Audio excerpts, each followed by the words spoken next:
एक मर्तबा ऐसा हुआ कि जलसे के अंदर आप बैठे हैं, बैठने के बाद एक शख्स ने आपकी तकरीर सुनी।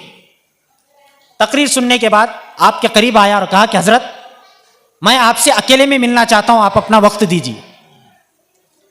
किससे कहा? अताउल्लाह शाह बुखारी से, वक्त दीजिए। उन्होंने कहा ठीक है, कोई बात नहीं। प्रोग्राम हुआ, जलसा हुआ, मुनाजरा हुआ। तो एक कोने में लेकर वो शख्स अताउल्लाह शाह बुखारी को ले गया। बड़ा नेक था बंदा, हज से वापस आया था, रोने लगा। अताउल्लाह शाह बुखारी ने पूछा कि आप क्यों रो रहे हो? कहा कि मैं रोजे अतहर पर हाजिर हुआ, अल्लाह के नबी सल्लल्लाहु अलैहि वसल्लम रोजे अतहर पर हाजिर हुआ। उसके बाद मैं वापस चला गया। मैंने ख्वाब में अल्लाह के रसूल सल्लल्लाहु अलैहि वसल्लम को देखा। आपने फरमाया कि आप जब हिंदुस्तान जाओगे, अताउल्लाह शाह को मेरा सलाम कहना। क्यों?